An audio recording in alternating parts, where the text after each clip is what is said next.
من ناوم حسام كمال مصطفى مامۆستای بیکاریم ئێستاش لە بابەتی بەشی شەشەم دەست پێ دەکەین بۆ پۆلی هەفتەم. Şimdi de değerli öğrenciler son dersimize yetiştik. Son dersimizde 9. derstir. 6. bölümdeyiz ve dikdörtgen ve kare özellikleriyle başlayacağız. Şimdi dikdörtgen ve kare özelliklerde neyimiz var? İki örneğimiz var. İki örnek içinde birincisi alacağız. Şimdi böyle bir şeklimiz var. Şu şekilde MD eşittir 2.3 santimetre.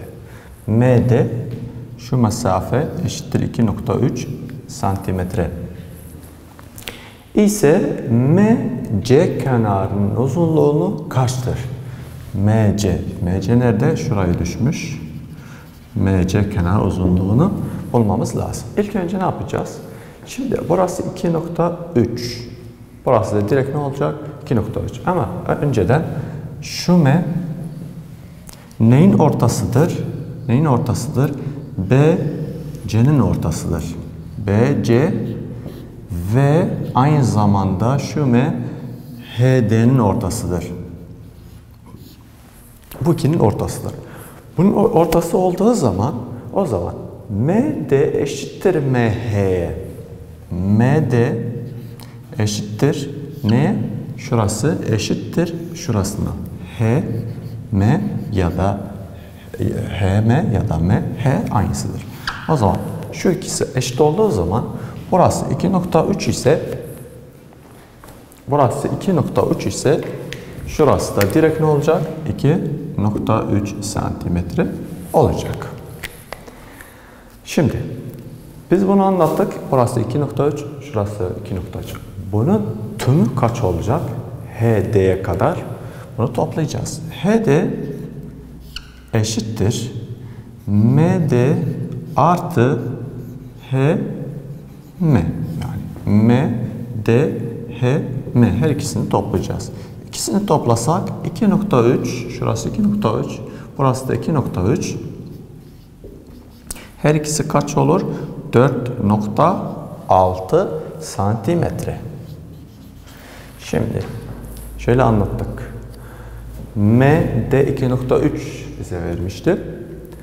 Burası hemen 2.3 oldu. Tümü kaç oldu?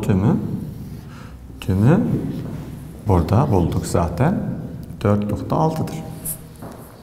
Şimdi ilk cevabımıza dönelim. İlk aşağının cevabımıza dönelim. Ne dedik? Şurada M ne dedik? M, B, C ve HD'nin ortasıdır. Şuranın ortasıdır. O zaman şurası eşittir burasına. Yani şurası kaç çıktı? HD 4.6. O zaman C, B de aynı zamanda 4.6'dır. C, B eşittir 4.6. Ama bizim sorumuza dikkat edelim. Sorumuz bizden MC'yi ister. Yani B'den C'yi değil. Hep bütünü istemiyor. C, B ya da BC. Biz tek bunu isteriz. O zaman şurası dikkatle baksa burası bunun yarısıdır. Yani MC eşittir 1 bölü 2. 1 bölü 2'nin anlamına gelir yarısı. Neyin yarısı? CB'nin yarısı. O zaman 1 bölü 2 çarpı kaç? Çarpı 4.6 bu eşittir 2.3 santimetre. Bu da bizim sorumuzun cevabıdır. Burası 2.3 santimetre çıktı. Başka bir örnek alalım. Burada şu örnek MBD üçgenin türü göster. Türü göster. Ya da hangisidir? Şimdi oraya bakalım. M buradan başlar. B, D. Şu üçgen. Dikkatle baksak zaten bellidir. Ne üçgendir? Düzgün üçgendir.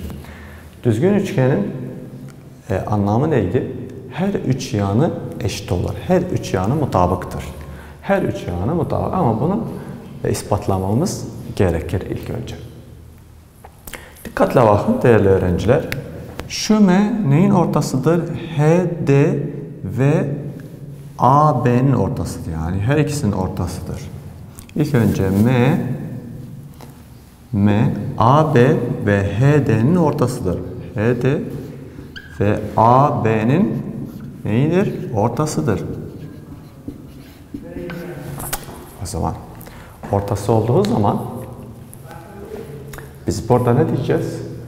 M, HD ve AB'nin ortasıdır. Ortası olduğu zaman dikkatle bakın. Şurası kaç derecedir? 90 derecedir. Tamam. O zaman 90 dereceden önce M, HD ve AB'nin ortasıdır. Ortası olduğu zaman o zaman bunlar ne olur? Eşit olurlar aynı zamanda. Eşit olduğumuz zaman değerli öğrenciler, eşit olduğu zaman HD AB'ye eşit olur dediğim gibi. HD eşittir AB. Tümü olarak eşittir ama biz daha fazla bu üçgeni ispatlamamız gerekir. Bu üçgeni ispatlamak için gerek biz ne yapalım? Şu yarısı eşittir bunun yarısından. Yani 1/2 HD, şu HD yarısı eşittir 1/2 AB'ye. Bunların yarısı ki AB'nin yarısı, bütünün yarısı bu kadardır. M, B'den başlar. Ve HD'nin yarısı M, D'den başlar. Şimdi bunun yarısı eşittir bunun yarısına. Eşit olduğu zaman ne ispatlayacağız bundan sonra? Bundan sonra gerek biz şöyle diyelim. MDB düzgün üçgendir. Neden düzgün üçgendir? Çünkü dediğim gibi şurası 90 derecedir. MBD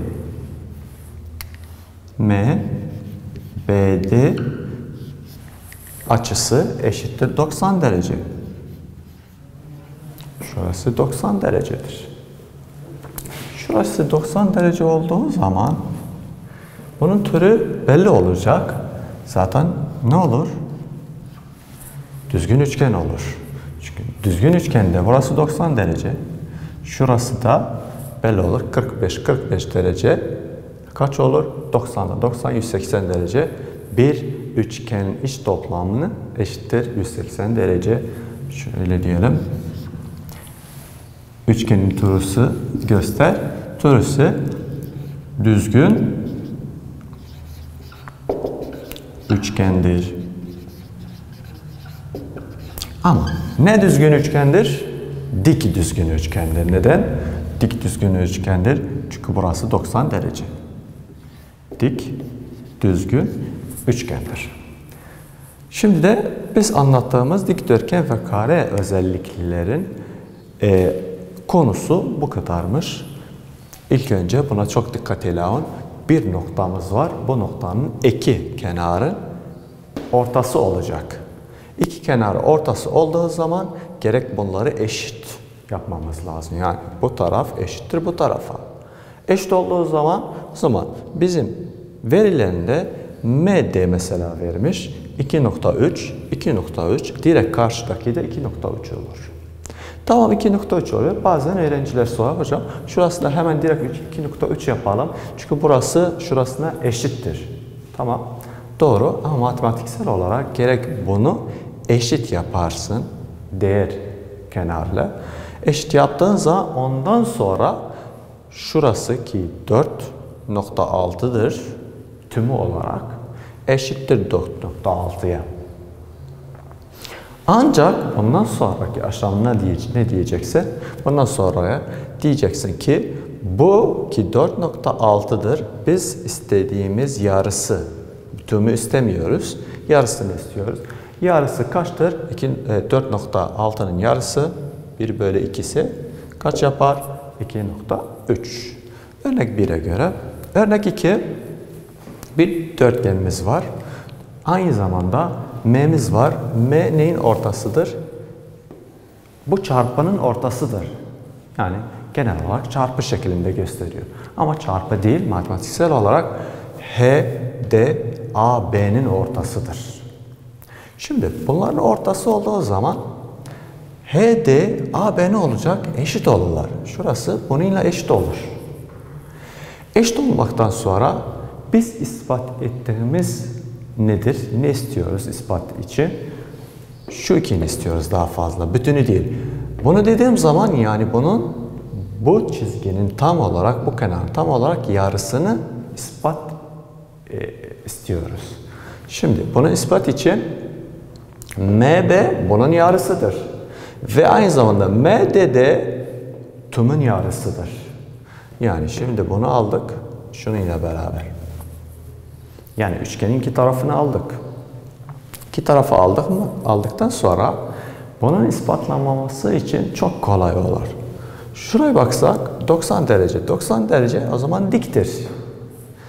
Dik nedir? Dik düzgün üçgendir. Bu bizim son nokta koyduğumuz konu dikdörtgen ve kare özellikler. Bu bitti. Şimdi dik prizmaya geçelim. Dik prizmada örneğimiz var. Ama bunu geçmeden önce size burada sayfa 260 ve de 1/4'e kadar vermişim. Bunu elinizden gelene kadar çözün. Şimdi ikinci konumuz dik prizma.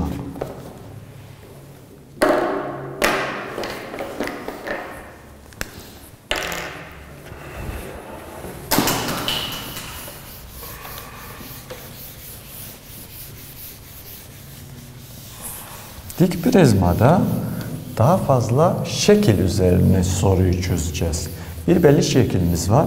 O şeklin hem yüksekliği var hem de kaidesi var. Şimdi burada prizma olarak soru alacağız. Örnek 1. Şöyle bir şeklimiz var.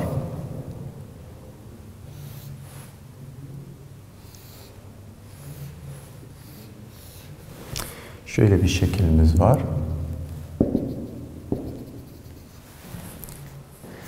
Bunun yüksekliği şurası 11 santimetre. Kaide eni 5 santimetre ve burası 6 santimetre. Genel olarak yani kitapta bizim kuralımız var. Dik prizma hacminin kuralı nedir? Dik prizma hacmi kaide alanı çarpı yükseklik. Şimdi kaide alanı kaç? Çarpı yükseklik 5 çarpı 6 yapacağız. Ondan sonra kaç üçgenimiz var? Dikkatle baksanız. 2 üçgenimiz var bu şekilde. Birisi burada. Şurada bir üçgen. Bir kaide. 2 kaidemiz var. O zaman 2 üçgenimiz var. 2 üçgen olduğu zaman bunu 2'ye bölmemiz lazım. Değerli öğrenciler, dik prizma hacminin kuralı nedir? H eşittir K çarpı A. C çarpı A. Şimdi A nedir? A yüksekliktir. A şu 11'dir. 11. K nedir? K'nin kuralı var. K'nin kuralı nedir? 5 çarpı 6 bölü 2. Neden bölü 2 yaptım? Çünkü 2 neyimiz var? 2 üçgenimiz var. 2 kaidemiz var. 2 kaidemiz var. 1, 2. Şimdi H eşittir. K'ni bulmak için ilk önce K'yi bulacağız değerli öğrenciler. Şurada K'ni bulacağım. K eşittir. Dediğim gibi 5 çarpı 6. 5 çarpı 6'yı nereden getirdim? Nereden aldım? 5 çarpı 6 bölü 2. Neden bölü 2? 2 üçgenimiz var. 1 ve 2 üçgen. Şimdi K eşittir. 5 çarpı 6 30 olacak. Bölü 2. K eşittir. 30 çarpı bölü 2 kaç olur? Belli. 15 olacak. 15. 15 ne? Bunun 15 santimetre kare olması lazım. Neden? Çünkü hacimdir. Hacim her zaman kare olarak yazacağız. 15 santimetre kare. Tüm olarak kurala göre H tüm olarak C santimetre kare yazacağız. Şimdi H eşittir. K kaç oldu? K 15'tir. K 15. Çarpı A kaçtır? A zaten burada işaretlemişim. A 11'dir. Çarpı 11. O zaman H eşittir. 15 çarpı 11. Lütfen öğrenciler bu şekilde çarpıyı yapın. 15 çarpı 11. 1 çarpı 5. 5. 1 çarpı 5. 1 çarpı 1. 0 koyun. 1 çarpı 15. Hemen kaç oldu? 1, 6. Ondan sonra toplayacaksınız. 165 santimetre kare. Neden karedir? Çünkü hacimimiz var. Pardon. Burası kareydi.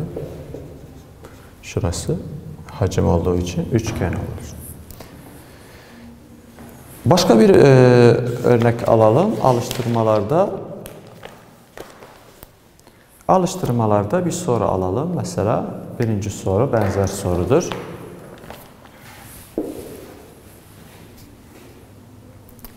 Birinci. Şu şeklimiz var.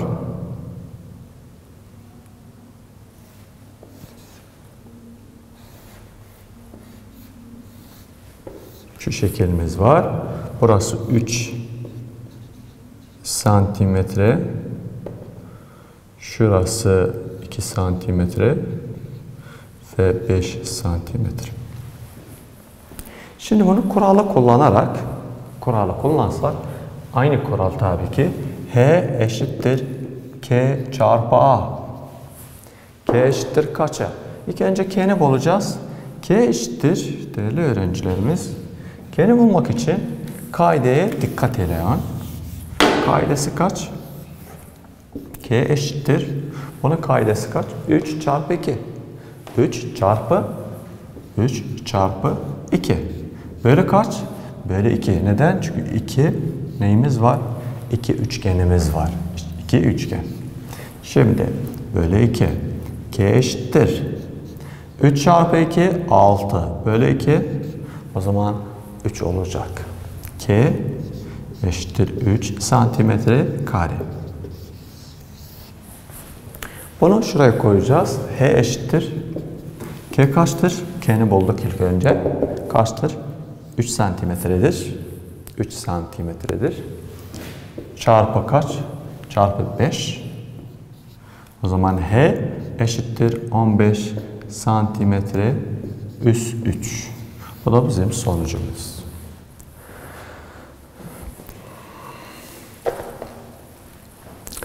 Başka bir soru çözelim. Son olarak 8. soru.